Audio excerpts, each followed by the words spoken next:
terrible eso. Pero vamos a hablar de eso, Diana, con un ex ministro del Interior en 2 ocasiones, en el gobierno de Vizcarra, en el gobierno breve de Manuel Merino, Gastón Rodríguez, general de la Policía Nacional en retiro.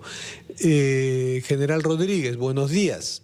¿Cómo está, general? Buenos días. Un saludo cordial para todos los radioescuchas y televidentes de RPP.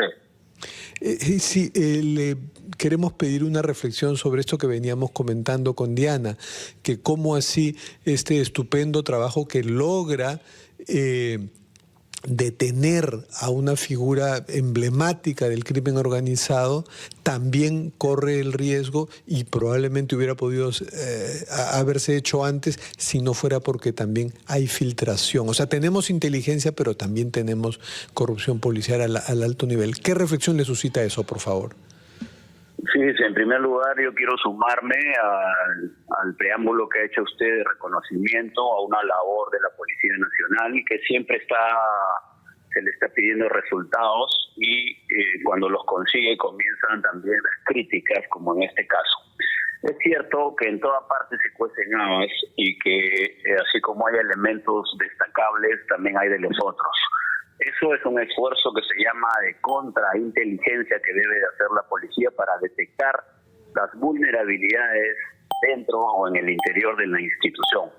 Es sabido que al inicio del trabajo de esta organización criminal había protección de ciertos elementos, lo han reconocido incluso exministros y altos mandos, ¿no? El tema es que luego que se produce la fuga de este delincuente, habría que investigar a detalle si esos nexos o esos vínculos continuaron, toda vez de que al estar fuera del ámbito nacional este sujeto, la investigación se hizo netamente con inteligencia operativa y para eso se designó un equipo de 3 coroneles que comandaban la División de Secuestros, Extorsiones y la Dirección General de Inteligencia del Ministerio del Interior, es decir, los más altos niveles con los que cuenta la Policía Nacional. Entonces, pensar que esos mandos puedan darle información a un sujeto más buscado, yo creo que es una situación que no encaja.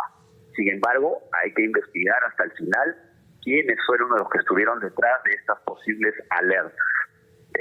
Repito, aquí hay que destacar el trabajo profesional que permitió brindarle la información oportuna a la policía tanto de Bolivia, de Brasil y de Paraguay, y de trabajar a través de las agregadurías policiales para poder dar con este delincuente. Y lo último que quiero decir es que la diferencia cómo es entre el trabajo que hace la policía peruana y, por ejemplo, la Policía Federal de Brasil, que sí cuenta con un sistema de geolocalización, y es esta policía la que permite al final dar con la ubicación exacta de los teléfonos donde se operaba desde el Paraguay. Mientras que acá en el Perú, la policía y la división de secuestros tiene que esperar la buena voluntad de las empresas de telefonía para que les brinden información, pero ni siquiera de geolocalización, sino de georreferenciación, que es la triangulación de las antenas de telefonía que le dan el dato de un teléfono que está aproximadamente en 1 kilómetro cuadrado, lo cual no resulta para nada viable ni efectivo para el trabajo que hace la Policía Nacional.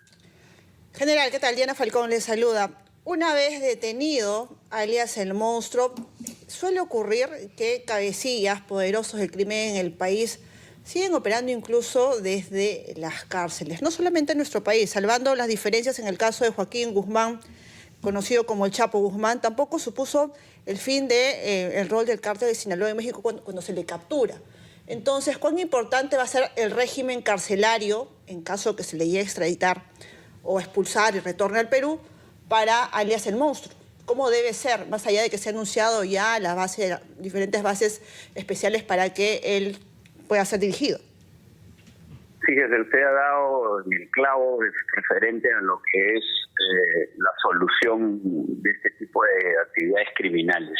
El mensaje que tiene que dar el Perú es primero de una articulación de los operadores de justicia que hasta el día de hoy, disculpe la palabra, pero es un mamarracho.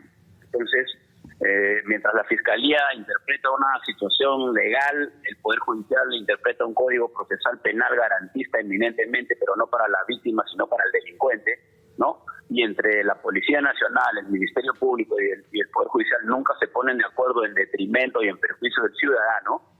Lo segundo que sucede es que no hay infraestructura penitenciaria. Entonces tenemos 146% de hacinamiento en los penales, jueces y fiscales, un código procesal penal garantista para no mandar a nadie más a la cárcel, y una policía que se esfuerza todo el día capturando y presentando delincuentes por gusto, porque todos están en la calle nuevamente.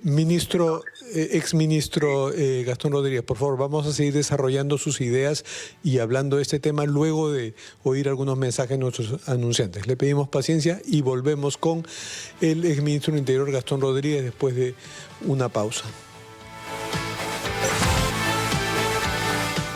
Esto es Ampliación de Noticias. Fernando Vivas y Diana Falcón, tenemos el placer de acompañarlos. Estamos en comunicación con el general en retiro, Gastón Rodríguez, exministro del Interior.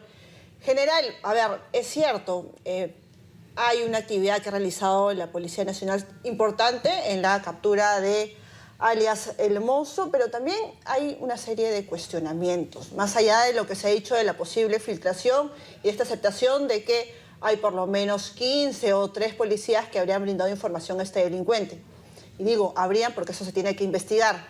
Pero el rol de las autoridades a nivel político no es importante también. Mire que tenemos a un ministro de Justicia encargado de, por ejemplo, liderar actividades en el INPE, porque forma parte de una oficina del Ministerio de Justicia en este caso. ¿No es importante que sea una persona que lleve las riendas de manera correcta para que criminales como El Monstruo y otros cabecillas puedan tener una condena como la que merecen en nuestro país? Fíjese, no quisiera dejar de analizar su pregunta anterior, que era muy interesante, relacionada al endurecimiento del sistema penitenciario. Entonces, tener 146% de hacinamiento es realmente un problema para el país. Necesitamos la construcción inmediata de cárceles que realmente cumplan la función que deben de cumplir y no lo que sucede actualmente, que son escuelas del crimen, ¿no es cierto? En donde los delincuentes, como usted dijo, manejan desde adentro sus organizaciones criminales.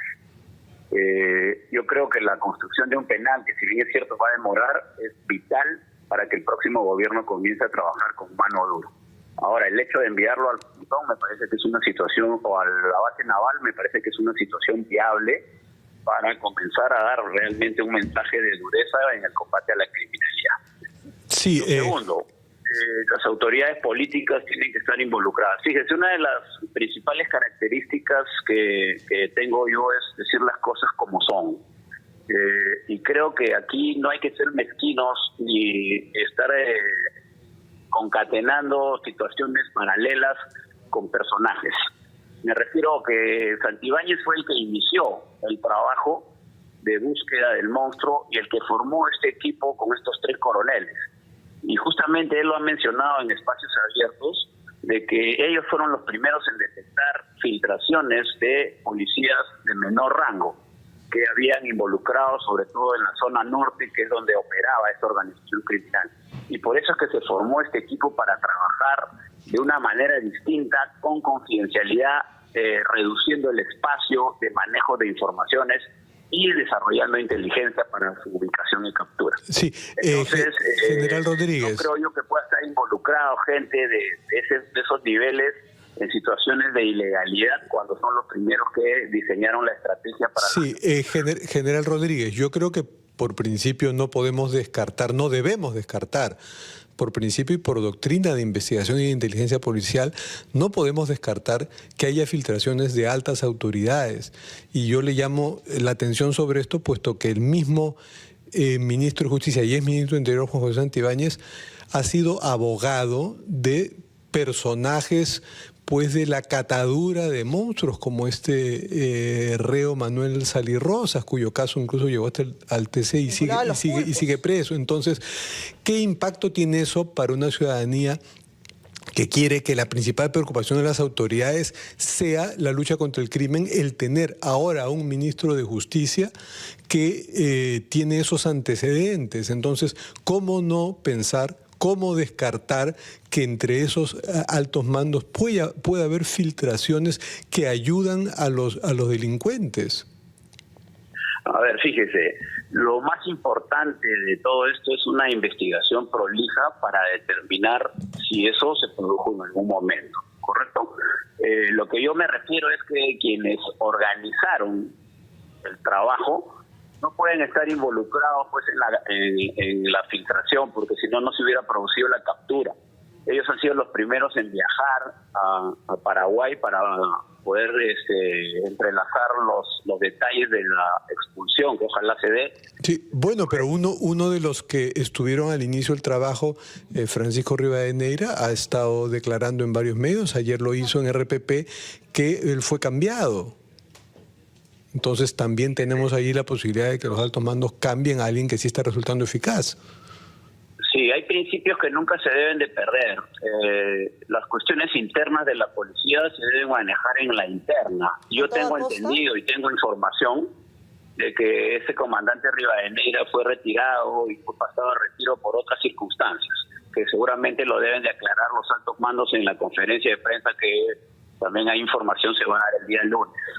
¿No? Es importante que se toquen esos puntos, porque no se puede respirar por la herida tampoco, ni se puede denigrar a la institución que te formó y te dio de comer. Entonces hay que hablar las cosas como son, repito. Si es que hay situaciones de irregularidad, se denuncian cuando uno está en actividad, cuando uno está trabajando, y no espera que salga al retiro para denostar o denigrar. Los antecedentes del oficial en retiro Rivadeneira pueden ser similares y asimilables a los del actual ministro de Justicia. Entonces, vaya situación en la que estamos.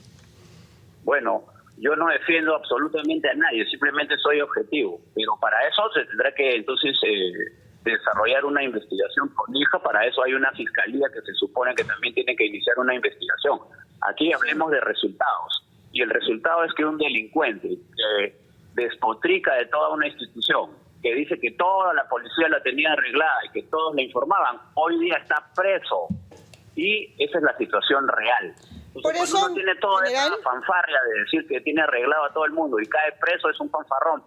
Y eso es lo que pasa. Y queda claro, general Gastón Rodríguez, es que aquí lo último que estamos es creyendo a pie juntillas lo que ha dicho alias El Monstruo ante medios paraguayos. Lo que hemos hecho es citar, por ejemplo, declaraciones de autoridades, policías en actividad que han participado en la captura de alias El Monstruo en Paraguay, y citando también lo que han dicho policías que tienen vigencia en el Perú. Ahora, mi pregunta es, si es que en verdad queremos luchar contra la corrupción en las instituciones, la policial, por ejemplo, no es vital y sumamente importante, y este es el rol de la Policía Nacional, dar a conocer quiénes han sido estas personas, estos malos elementos, y no decir solamente, bueno, pues que se investigue y veamos qué pasa de acá hasta que todo se olvide?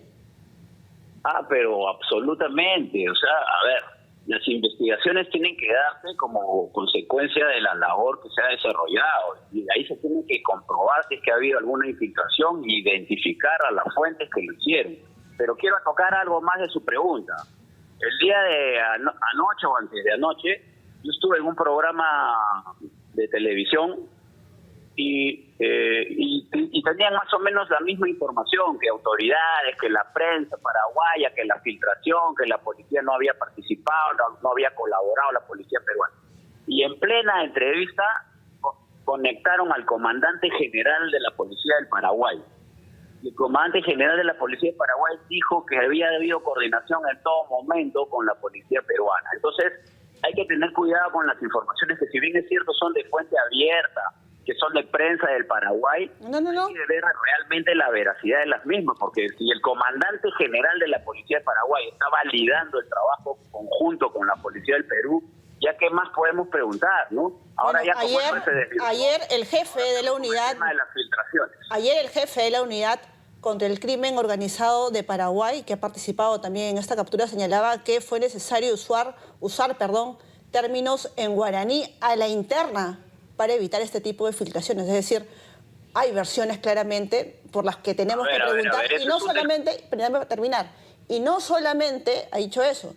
Otra autoridad que participó en el operativo, el día en que se captura a alias El Monstruo, señaló que en marzo se tenía que capturar, había un plan para capturar a este hombre tan peligroso. Sin embargo, el operativo se frustró por información que habría recibido de la capital. Es decir, en general, lo que estamos haciendo nosotros no es basarnos en lo que han dicho periodistas, sino en conversaciones que han dado, entrevistas que han dado policías también. Es cierto, también habló ayer el comandante general, autoridad máxima de la policía, pero también han declarado otras autoridades. Ya, pero hay que darle un contexto pues a lo que declaran, ¿no? Por ejemplo, hablaron en guaraní. ¿Para qué necesitan hablar en guaraní si la policía peruana no está participando de esas intervenciones allá? Se critica que no se filtre, la policía pues. tampoco participó. La policía peruana no participó en la captura, han mentido. ¿Acaso la policía peruana puede trabajar en Paraguay? No puede. Bueno, Pero hay pero comunicación. evidentemente esa referencia era porque querían que lo que se dijera no fuese entendido por quienes no hablan guaraní, que son en este caso los son peruanos, puesto paraguayos. que el guaraní está sumamente extendido en Paraguay. Bueno, Fernando, esa sí. comunicación era entre los policías de Paraguay. Entonces, ¿qué se supone? ¿Que estaban intervenidos los teléfonos de los policías paraguayos? Sí, bueno, ya eso será también parte de las investigaciones aquí y allá y de las indagaciones de la prensa, Darle porque contexto a toda esa información. este caso, como usted dice, y en eso coincidimos, hay que celebrar que tenemos a un delincuente Tras las de alta rejas. catadura preso tras las rejas, pero también hay que ver qué es lo que postergó esta detención y lo que no está bien y tiene que ser corregido en la policía. Muchas gracias, general en retiro Gastón Rodríguez, exministro del Interior. Esperemos que este monstruo llegue rápido al Perú para que esté en el lugar que merece.